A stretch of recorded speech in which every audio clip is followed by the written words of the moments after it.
United States, they are very much concerned about their superpower status, the only superpower in the world. So they are afraid of somehow the status being replaced by China. One of the major features of the U.S. pivot to Asia strategy is to redeployment of 60% of its military forces, basically naval and air forces, to Asia Pacific region. The United States had a new military base in Darwin, Australia. They had a new military bases in Philippines. They renewed their military relationship with Singapore and strengthened military ties with Vietnam. And probably that's one of the reasons, because the U.S. strengthened the military presence. Somehow the Philippines, the Vietnam, they are emboldened to challenge China in terms of their territorial disputes with China.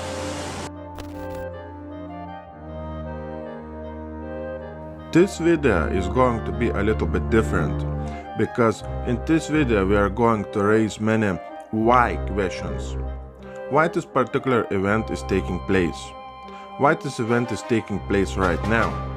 How this particular event is related to a big picture, I mean a big plan of the global agenda.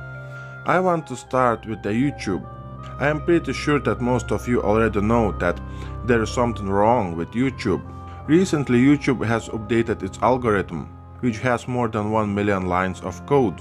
As always, YouTube is not disclosing what happened, and nobody knows what is really going on with YouTube. It looks like that YouTube has changed the method how videos are being distributed on YouTube. There are many people on YouTube who are saying the same thing, that their suggested video views has dropped from 30, 40 and sometimes 50%. Those views has dropped to below 1%. What is the real agenda behind YouTube changing its algorithm this way? Have you observed that on YouTube you see many old videos and you see less of new videos? Why YouTube is promoting old videos? One answer it could be that when something big will hit a fan, YouTube is getting ready to block off new videos. And YouTube will still be able to make advertising money from old videos. This is a perfect example of YouTube blocking a video which had some real truth in it.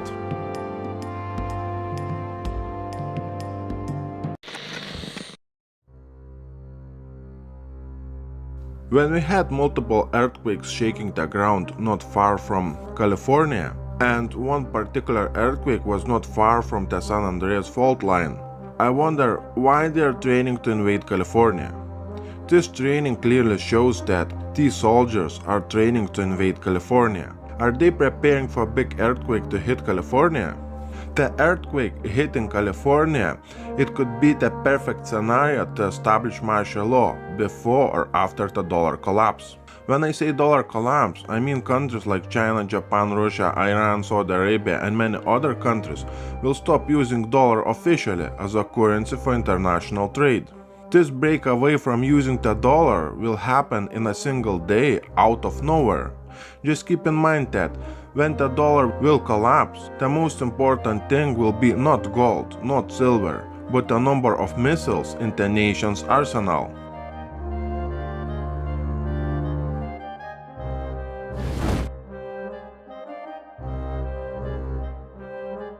I was telling you many times in my previous videos that the global control system is collapsing. In fact, we live in the last days of the old global control system, and many governments around the world are preparing to become free from the old global control system. It is no secret any longer that the global control system was and still is controlling many constitutions around the world by overthrowing governments and installing a constitution that makes that particular country a colony of the United States. Why do you think that we have so many constitutional referendums coming in our world? There will be the most important constitutional referendum in Turkey, in Russia and in other countries. Then we had a constitutional referendums in Italy and in UK. If you look at those events as a single event, it will mean very little. But if you look at the big picture, these small puzzles represent a falling apart global control system. I like Gerald Celente saying, when everything else will fail, they'll take you to war. This is the number of US military bases surrounding China. This map, it looks very similar to NATO military bases on Russian border. With dozens of US military bases encircling China and America's historic nuclear presence in the Pacific region, a war between the greatest military power and the world's second largest economy is no longer unthinkable. The threat of South China Sea becoming big news again.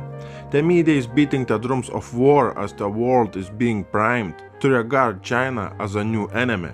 I smell the same technology being used again and again and again. You know, the mainstream media says that Russia is the main enemy of the humanity. Now we have mainstream media saying that China is the new enemy of the humanity.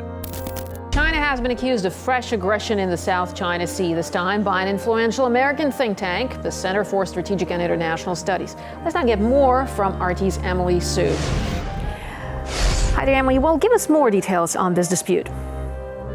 Well, Marina, if we take a look at the screen behind us, this may just look like a bunch of boring rocks and reefs in the middle of the sea, but they're actually located in one of the next potential global flashpoints of conflict. The Spratly Island chains located in the South China Sea are claimed by China, Philippines, Brunei, Malaysia, Vietnam, and Taiwan. And the reason why everybody wants their slice is because this region is very rich in resources. It's also one of the busiest shipping routes in the world. Every day, over 10 million barrels of oil are being transported across the sea. And that is the reason why the territorial disputes here has led to an ongoing war of words between some of the world's biggest powers. Provocative and destabilizing act which would automatically raise tensions. We don't stir up trouble, but we're not afraid of trouble. China will not swallow a bitter pill and will never allow our sovereignty and secure rights to be infringed. The South China Sea dispute worsened over the past 2 months after an international court at The Hague rejected China's territorial claims in the South China Sea and ruled in favor of the Philippines. Now, this looks like a dispute between China and the Philippines, but the country that's really pulling the strings behind the scenes is miles and miles and miles away, the United States. Not only is the U.S. a treaty ally with the Philippines, it has long stressed on the importance to maintain a military presence in the region as part of its pivot to Asia strategy. It is a legally binding tribunal decision, and our expectation was before it was made and is now after it's made that all claimants are going to abide by it. These are these satellite images purporting to show an increasing Chinese military buildup on the Spratly Islands. At the same time, another U.S. media outlet has accused China of launching a stealth invasion in the region after China deployed hundreds of vessels to patrol the Senkaku Islands or the Diaoyu Islands, which is claimed by China and Japan. So essentially what we're seeing here is the U.S. constantly accusing China of increasing military tensions in the region when they're the ones who's interfering with territorial disputes literally 8,000 miles away.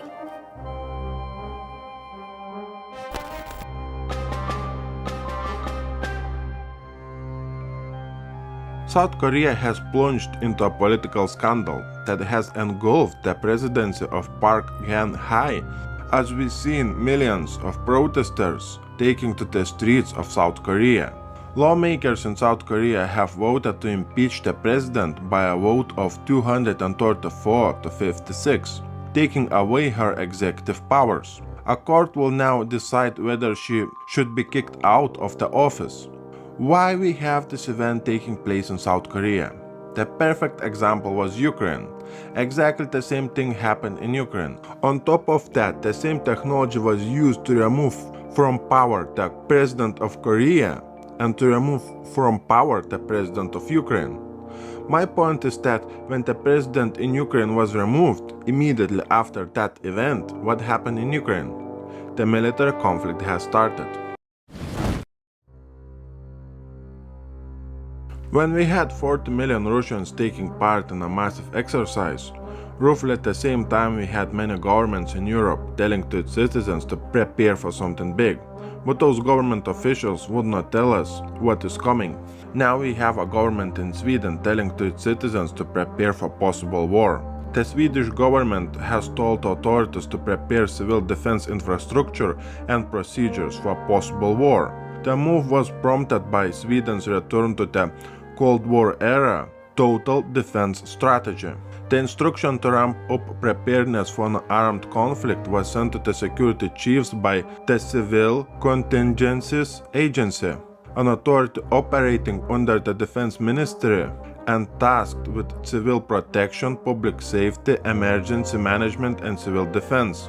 This places a high demand on operational speed, decision-making, information sharing, crisis communication, crisis management, flexibility, robustness, and handling secret information. The instruction follows the revival of the total defense strategy, which states that defending the nation from foreign aggression should involve economic and civilian measures in addition to military measures. The decision announced was explained by a worsening international situation and increased uncertainty. Now we have a government in Japan saying that Japanese people should be prepared themselves for nuclear attack, and the government is giving an advice on what to do if Kim Jong-un will press the red button. In the event of nuclear war, citizens must go to nearest underground shopping malls. Japanese government is telling the citizens how to act in an event of a nuclear war. And here we have a manual how to act in the event of a nuclear war.